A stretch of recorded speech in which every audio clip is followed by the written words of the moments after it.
Hello guys, आज हम एक नए चैप्टर की शुरुआत कर रहे हैं, भूमंडलीकृत विश्व का बनना। साथियों, जो हमने क्लास 10th एसएसटी की जो वीडियो सीरीज़ शुरू की थी हिंदी मीडियम और इंग्लिश मीडियम की, उसमें आज हिंदी हिंदी मीडियम की तीसरी वीडियो है ये, भूमंडलीकृत विश्व का बनना। साथियों, यदि आप चैनल पर नए हो तो चैनल को सब्सक्राइब कर लें, वीडियो को लाइक कर दें और साथियों तक शेयर करें। स्क्रीन के ऊपर आपको जो प्रश्न दिखाई दे रहे हैं उनके बारे में अपन चर्चा करेंगे। 18वीं शताब्दी में विश्व व्यापार का सबसे बड़ा केंद्र था। 18वीं शताब्दी में विश्व व्यापार का सबसे बड़ा केंद्र था यूरोप, अमेरिका, अफ्रीका, ऑस्ट्रेलिया। तो यहाँ आंसर आएगा यूरोप। विश्व व्यापार का सबसे बड़ा केंद्र यूरोप था। सन 1885 में यूरोपीय देशों ने मानचित्र पर लकीरें खींच कर किस महाद्वीप को आपस में बांट लिया? मानचित्र पर लकीरें खींचकर किस महाद्वीप को आपस में बांट लिया? यहाँ ऑप्शन है अफ्रीका। भारत में विदेशों को जाने वाले अनुबंधित श्रमिक कहलाते थे। हमने पिछले चैप्टर में पढ़ा था, भारत से जो मजदूर अनुबंध के आधार के ऊपर विदेशों में जाते थे, वेस्टर्न कंट्री में जाते थे, उनको क्या कहा जाता था? गिरमिटिया मजदूर। गिरमिटिया मजदूर जो श्रमिक अनुबंध के तहत जाते थे। 1890 में अफ्रीका में कौन सी बीमारी तेजी से फैल गई? रिंडरपेस्ट, प्लेग, चेचक और रिंडरपेस्ट और हैजा। यहाँ आंसर होगा रिंडरपेस्ट।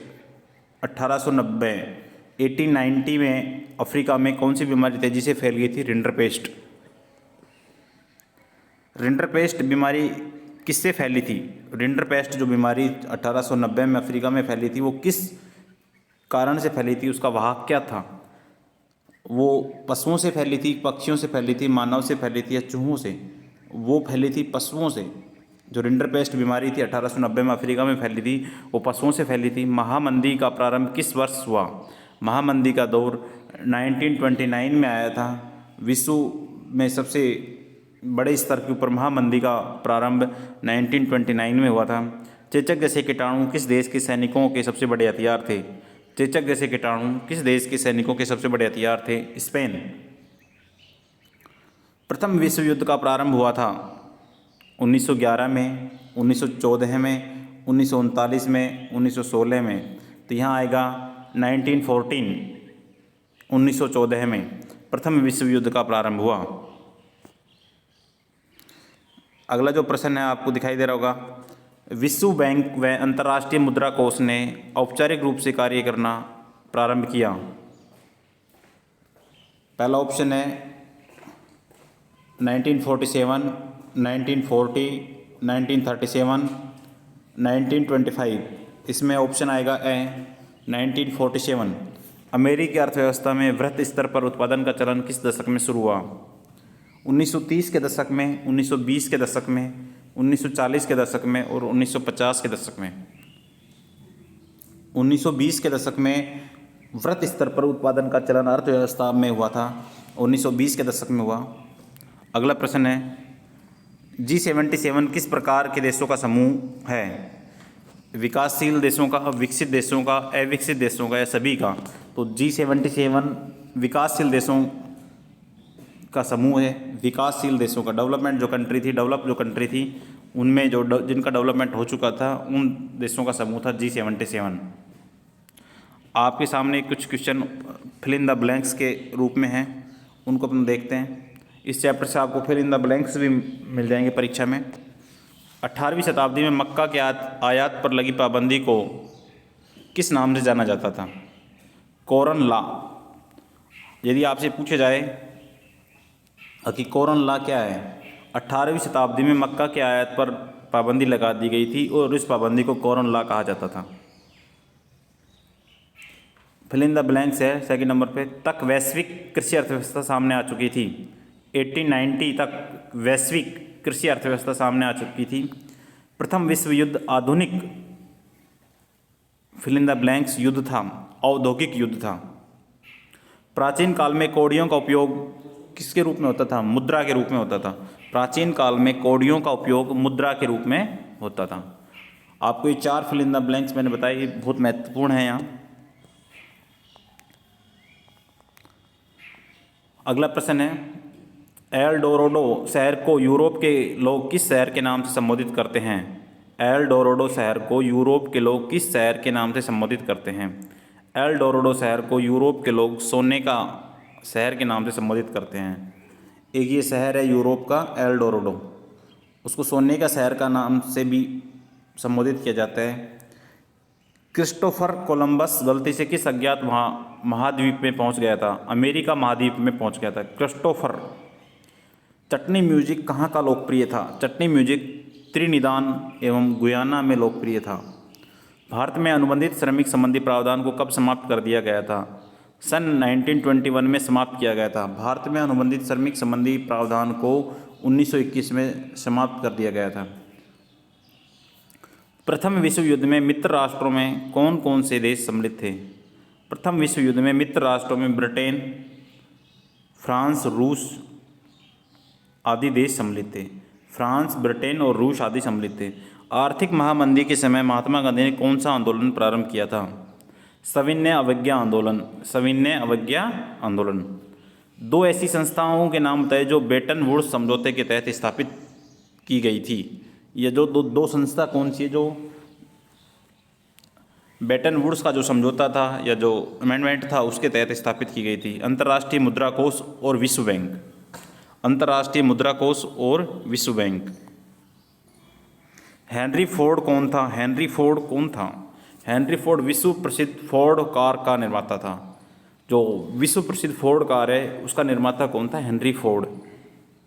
विश्व बैंक और अंतर्राष्ट्रीय मुद्रा कोष ने औपचारिक रूप से कार्य करना कब शुरू किया? विश्व बैंक और अंतर्राष्ट्रीय मुद्रा कोष ने औपचारिक रूप से कार्य करना कब शुरू किया? 1947 में। प्रथम विश्व युद्ध में केंद्रीय शक्तियों में कौन कौन से देश सम्मिलित थे? जर्मनी, ऑस्ट्रिया, हंगरी, ओटोमन, तुर्की, बुल्गारिया सम्मिलित थे। भारत से गए अनुबंधित श्रमिकों के एक वंशज का नाम बताइए। साहित्यकार वीएस नायवल नोबेल पुरस्कार विजेता, ये उनके वंशज का नाम है। वीटो अधिकार का आशय है। वीटो अधिकार प्राप्त देश वीटो अधिकार के सहारे किसी भी प्रस्ताव को असहमति व्यक्त करते हुए निरस्त करवा सकते हैं। वीटो अधिकार का आशय है कि वीटो का जो पावर है जिन देशों को प्राप्त है वो किसी भी प्रस्ताव को असहमति व्यक्त करते हुए निरस्त करवा सकते हैं। उदारीकरण का आशय बताइए। उदारीकरण का आशय बताइए। इस व्यवस्था द्वारा लगाए गए प्रत्यक्ष अथवा भौतिक नियंत्रणों से अर्थव्यवस्था की मुक्ति को उदारीकरण के नाम से जाना जाता है। विनिमय दर किसे कहते हैं? इस व्यवस्था के अंतर्गत अंतर्राष्ट्रीय मुद्राओं को परस्पर जोड़ा जाता है, इसे विनिमय दर कहते हैं। इस व्यवस्था के अंतर्गत अंतर्राष्ट्रीय मुद्राओं को परस्पर जोड़ा जाता है। 18वीं सदी के आखिरी दशक में ब्रिटेन की तेज़ी से बढ़ती हुई आबादी के किन्हीं 3 प्रभावों को स्पष्ट कीजिए। पहला प्रश्न है यहाँ, ब्रिटेन की जो बढ़ती हुई आबादी है उनके 3 प्रभावों को स्पष्ट की। देश में भोजन की मांग में वृद्धि हो गई। शहरों के विस्तार होने तथा उद्योगों के बढ़ने से कृषि उत्पादों की मांग में भी वृद्धि हो गई और मांग में विश्व वृद्धि होने से कृषि उत्पाद महंगे हो गए। प्रश्न संख्या 2 है, भूमंडलीय विश्व के बनने की प्रक्रिया में निम्नलिखित तत्व सहायक हुए। कौन कौन से तत्व भूमंडलीय विश्व के बनने की प्रक्रिया में सहायक थे? पहला था व्यापार, दूसरा काम की तलाश में एक स्थान से दूसरे स्थान पर जाना, तीसरा था पूंजी और चौथा था अनेक वस्तुओं का वैश्विक आदान प्रदान। अनेक वस्तुओं का वैश्विक आदान प्रदान। रेशम मार्ग सिल्क रूट क्या थे? जिन मार्ग से रेशम का आयात निर्यात किया जाता था वो सिल्क रूट के नाम से प्रसिद्ध थे। ये इस प्रकार के मार्ग थे जो न केवल एशिया के विशाल क्षेत्रों को परस्पर जोड़ने का कार्य करते थे बल्कि एशिया को यूरोप और उत्तरी अफ्रीका से जोड़ते थे। ऐसे मार्ग ईसा पूर्व के समय में ही सामने आ चुके थे और लगभग 15वीं शताब्दी तक अस्तित्व में थे। भारतीय कृषक वैश्विक आर्थिक मंदी से किस तरह प्रभावित हुई? कृषि उत्पादों की कीमतों में तेजी से कमी आई, लेकिन सरकार ने लगान वसूली में छूट देने से साफ इनकार कर दिया। इससे कृषक कर्ज में डूब गए। महामंदी जो कृषक वैश्विक आर्थिक मंदी के पहला जो कारण था, किसान कर्ज में डूब गए। सरकार ने टैक्स माफ़ नहीं किया और कृषि जो उत्पाद थे उनकी कीमतों में गिरावट आ गई, और टैक्स माफ़ नहीं किया और उसमें खर्चा ज़्यादा और इनकम कम थी, इसलिए किसान कर्ज में डूब गए। कच्चे पटसन की कीमतों में 60% से अधिक गिरावट आने से किसान बुरी तरह प्रभावित हुए। किसानों के अत्यधिक मात्रा में कर्ज डूब जाने से उनके सोने चांदी के आभूषण बिक गए, जमीन सूदखोरों के पास गिरवी रख दी गई। युद्धोत्तर अंतर्राष्ट्रीय आर्थिक व्यवस्था की मुख्य उद्देश्य क्या था? इस उद्देश्य की प्राप्ति हेतु किन किन संस्थाओं की स्थापना की गई? युद्धोत्तर अंतर्राष्ट्रीय आर्थिक व्यवस्था की मुख्य उद्देश्य क्या था? इस उद्देश्य की प्राप्ति हेतु किन किन संस्थाओं की स्थापना है? युद्धोत्तर अंतर्राष्ट्रीय आर्थिक व्यवस्था का मुख्य उद्देश्य था औद्योगिक विश्व में आर्थिक स्थायित्व एवं पूर्ण रोजगार की स्थिति को बनाए रखना। इनका उद्देश्य प्राप्ति हेतु ब्रेटन वुड्स सम्मेलन में बनी सहमति के आधार पर अंतर्राष्ट्रीय मुद्रा कोष IMF एवं विश्व बैंक की स्थापना की, जिन्होंने 1947 में औपचारिक रूप से कार्य करना प्रारंभ कर दिया। ये पहले छोटा क्वेश्चन भी आया था, कोरन लॉ क्या था, उसे क्यों समाप्त किया गया है, उसकी समाप्ति के क्या परिणाम हुए? जिस कानूनों के तहत ब्रिटिश सरकार ने मक्का के आयात पर पाबंदी लगाई थी, उन्हें कॉरन लॉ कहा जाता है। बड़े भूस्वामियों के दबाव में सरकार ने मक्का के आयात पर पाबंदी लगाई थी। कॉरन लॉ के लागू हो जाने के पश्चात खाद्य पदार्थों की ऊंची कीमतों समाप्त करने के लिए मजबूर कर दिया गया। कॉरन लॉ के समाप्त होने पर खाद्य पदार्थों की कीमतों में कमी आ गई तथा ब्रिटेन की खाद्य समस्या दूर हो गई। जो कॉरन लॉ था, ये किसकी आयात पर पाबंदी लगाई थी? मक्का के आयात पर पाबंदी लगाई गई थी। कैनाल कॉलोनी या नहर बस्ती से क्या अभिप्राय है?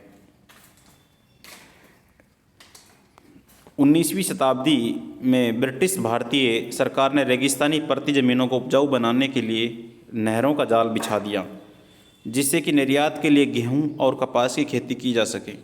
नई नहरों की सिंचाई वाले क्षेत्रों में पंजाब के अन्य स्थान से लोगों को लाकर बसाया गया। उनकी बस्तियों को केनाल कॉलोनी या नहर बस्ती कहा जाता था।